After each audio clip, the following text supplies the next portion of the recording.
और यहाँ पे भी जो सत्संग के दौरान भी हमने सुना, चाहे वो छोटे बच्चे की ज़बान से हो, चाहे बुज़ुर्गों के, चाहे वो कोई भी तरह का सहारा लिया हो, स्पीच का, गीत का, कविता का, तो सबने एक ही बात दोहराई कि ये जो मिशन हमें क्या शिक्षा दे रहा है, ये ईश्वर परमात्मा पर निरंकार ये हमारे लिए क्या अहमता जीवन में रखते हैं। और हालांकि ये भी उस तरह से देखा जाए तो हम अगर सिमरन कर रहे हैं और निरंकार प्रभु परमात्मा को याद कर रहे हैं तो उसका उद्देश्य क्या है कि निरंकार को तो कोई फ़र्क नहीं पड़ेगा कि हम अगर निरंकार को याद रख रहे हैं कि नहीं, पर हमें अपनी इस जीवन काल में किस तरह जीना है वो अगर नज़रिए से देखें तो हम सही रास्ते पे हैं कि गलत, वो जो हमारा एक है मेजरमेंट लेने का कि किस तरफ हैं हम, उसको अगर तोलना हो तो यही पता लगता है कि अगर हम सिमरन करके कोई भी कार्य का डिसीजन ले रहे हों तो हमें अपने आप पता लग जाएगा कि अगर मन में वो कार्य करने का समझ में आता है कि गिल्ट फ्री हो के एक स्वच्छ तरीके से मन के भाव खुश हो रहे हैं तो हम बिल्कुल ठीक डायरेक्शन में चल रहे हैं। और अगर वही बात कि हम कोई कार्य करते हुए भी मन में ऐसे सोच आ रहे हैं कि ये डिसीजन तो बिल्कुल जो सत्संग में सुनते हैं ऐसे चीज़ों से बिल्कुल उलट है, तो हम खुद ही समझ सकते हैं कि क्या हमारा वो एक निर्णय करना उस चीज़ पे कि इस समय चाहे वो छोटी बात हो चाहे बड़ी हो, इतना भी हो कि अगर हम एग्जाम्पल के तौर पे आजकल की दुनिया में जहाँ पीयर प्रेशर की बात करते हैं, तो अगर कोई हमारे साथ वाला ऐसा कर रहे हैं जो हमारा मन उस तरह नहीं मान रहा कि ऐसा करना तो उचित नहीं है, तो अगर हम वो कार्य कर लेते हैं और वो अपने आधे दिल से, जैसे हाफ हार्टेडली बोलते हैं, तो उससे समझ में आता है कि निरंकार ने तो हम सबको वो चेतनता दी है वो डिसीजन मेकिंग की, तो वो हम किस रूप में किस तरफ वो लेकर जा रहे हैं। क्या हम सिर्फ उसी लिए ये कार्य कर रहे हैं कि सदियों सदियों से ये कार्य हो रहा है और अब तो ये परंपरा बन गई है, ये एक रूटीन बन गई है, तो हमें ऐसे समय में वो चीज़ों को सोचना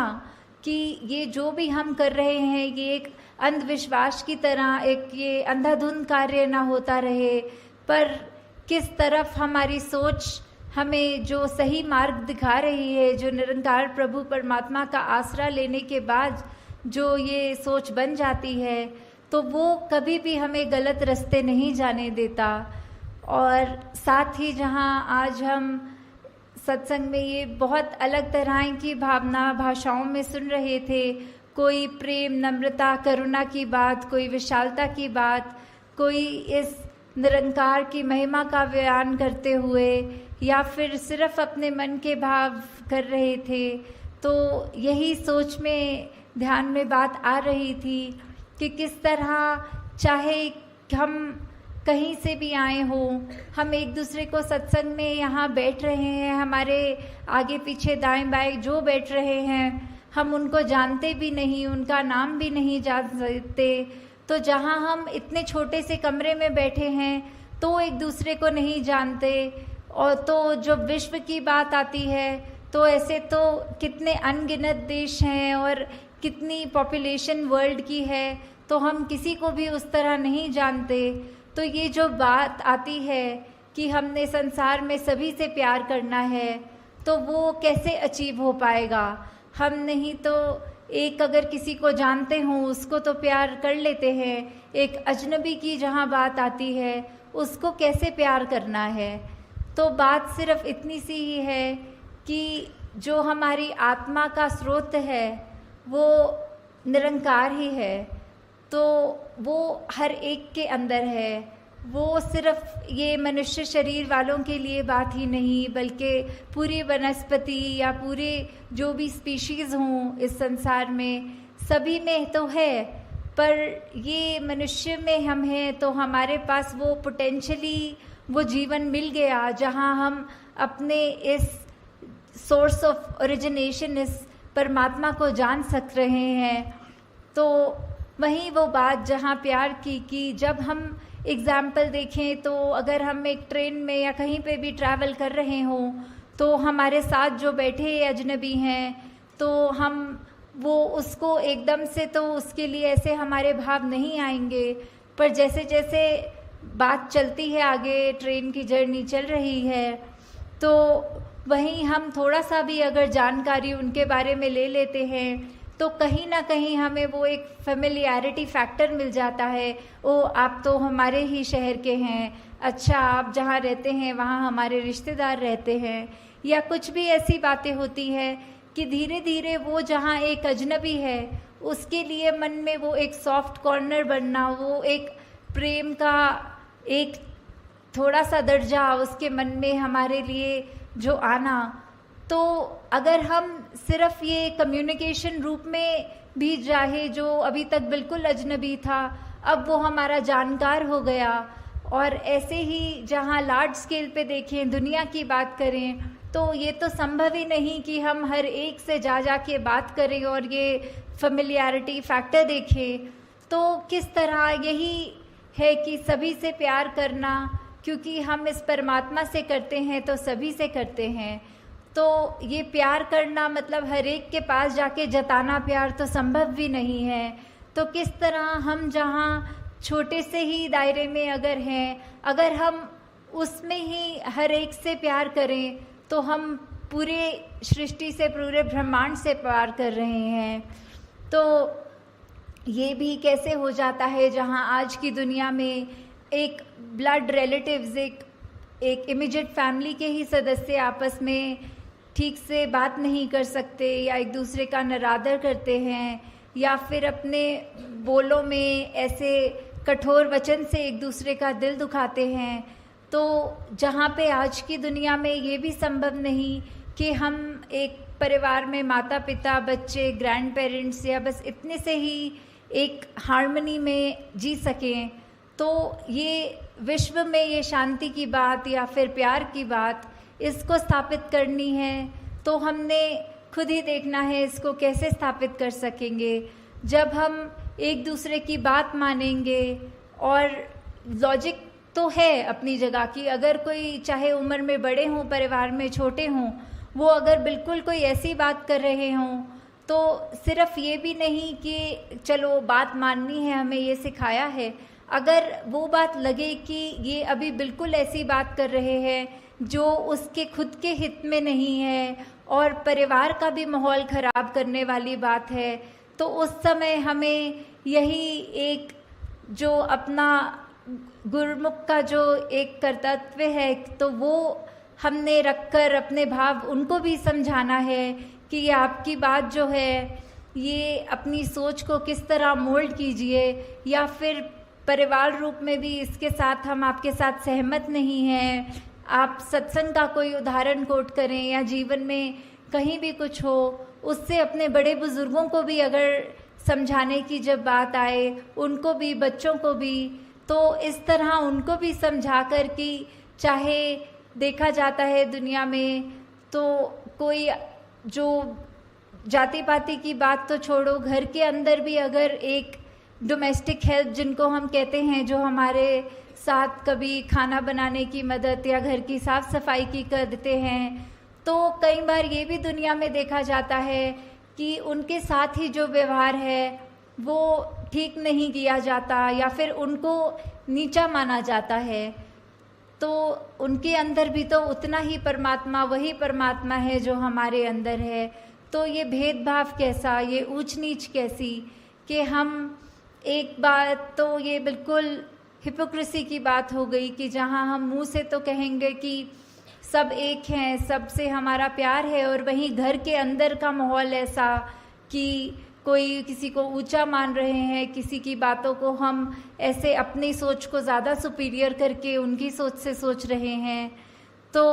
ऐसा करना भी एक भक्त के जीवन में शोभा नहीं देता। अगर ऐसा हुआ जा रहा है तो किस तरह हर एक से हम सिर्फ एक वो प्योर इंटेंशन से जब प्यार करेंगे तो वो दायरा हमारा अपने आप बढ़ता जाएगा। जब हमको घर में वो एक खुशी का माहौल इस्टेब्लिश हो जाए, धीरे धीरे जहाँ हम स्कूलों में पढ़ते हैं या काम करते हैं ऑफिसेज में, धीरे धीरे वही माहौल हम जब वहाँ लाएंगे तो एक ये जो रिपल इफेक्ट होता है, जो एक बूंद अगर कहीं पानी में गिरती है तो उसकी एक भीनी भीनी लेयर्स करके वो आगे की ओर जैसे बढ़ता है, तो वही एक विश्व में बात पहुँचेगी। और ऐसे ही ये हम विश्व में चाहे कोई कहीं से भी आया हो, उसको उतना ही प्यार, वो चाहे पहली बार जीवन में मिल रहा हो, बिल्कुल ये अपनेपन की ये एक भावना जो है, उससे जब हम किसी को मिलेंगे, एक मुस्कुरा कर देखेंगे, एक धन्यकार रूप में अपने अहंकार को उनके कदम में रखकर वो नमस्कार रूप चरणों में सर झुकाकर या हाथ जोड़कर जब करेंगे, तो उसी से हम अपने आगे दूसरों तक वो प्यार पहुंचा रहे हैं। तो बहुत बार दुनिया में देखा है कि काफ़ी सब कहते हैं हमें ये पसंद नहीं है, हम एक क्रांति लाना चाह रहे हैं। तो सबसे बड़ी क्रांति तो एक हर एक के अपने मन की क्रांति होगी, जहाँ एक कोई मॉब इकट्ठा करने की ज़रूरत नहीं, बस हम अपने आप को बदलते रहें, हमारा जीवन इतना अच्छा हो जाए कि और कोई भी वो जीवन देखे तो बोले इनके जैसा ही बनना है, और वही क्रांति फिर उसके आगे मन में अगले के होगी। और ऐसे ही हम ये जो विश्व शांति, विश्व प्रेम, बंधुत्व, भाईचारा, या हम ये जो हार्मनी इन वननेस की बात करते हैं, वर्ल्ड विदाउट वॉल्स की बात करते हैं, इसको एक अचीव करना संभव हो सकेगा। जैसे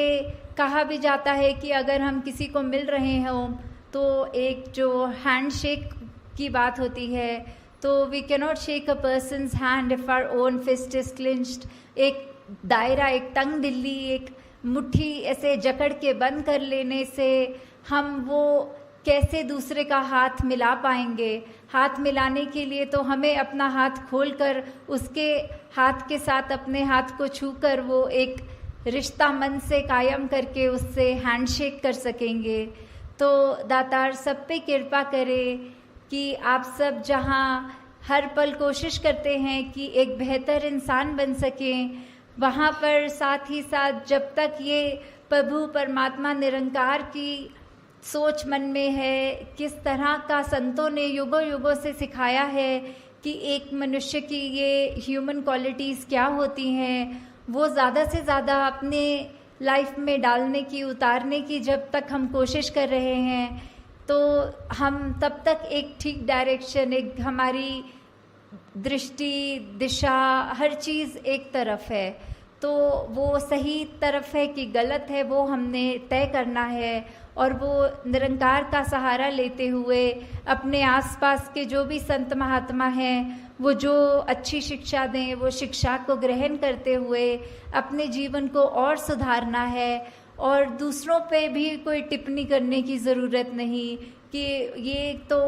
बोलते कुछ हैं, इनकी पर्सनल लाइफ में झांक के देखो तो इनका जीवन तो अलग है, ये सत्संग में तो आकर कहते हैं कि गाली गलोच नहीं करना, और इनके घर अगर जाओ तो ये तो प्यार से ही बात नहीं करते। तो वो उनकी अपनी ज़िंदगी है, वो जो रिश्ता उनका, फिर आगे निरंकार को पता है उनके साथ क्या करना है। हमने कुछ वो नहीं सोचना कि ऐसा व्यक्ति कहता कुछ है, करता कुछ है। हमें सिर्फ अपने लिए, हमारे हित के लिए क्या है वो देखना है कि अगर ऐसा कोई इंसान जिसका हमें पता है कि कर्म रूप अच्छा नहीं, पर वो बात अच्छी कर रहा है, उस बात को ग्रहण करना है। जैसे हम सब ने बहुत बार ये एग्जाम्पल सत्संग में सुना भी है कि बाबा गुरबचन सिंह जी के पास जब सब कोई आए थे महापुरुष, और कह रहे थे कि आप कहते हैं कि हर एक में उसकी अच्छाई ढूंढनी है, तो आज सुबह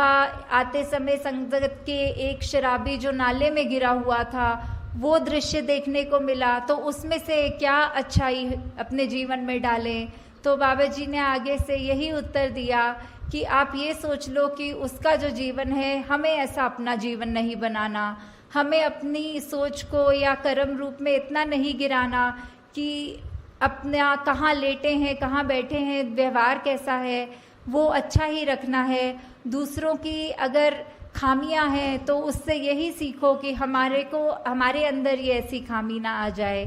तो दासी आपका और समय नहीं लेना चाहती और 11 बजे से सब आप पहले ही संगत आए हैं, तो यही एक कामना रखते हुए कि हर एक महापुरुष जो आज यहाँ है वो सिर्फ अपने ऊपर, स्वयं के सुधार के ऊपर ही फोकस्ड रहते हुए ये बात मन में लेकर जाएं कि जो भी बात अच्छी लगे, चाहे संसार में रहते हुए चाहे सत्संग में रहते हुए,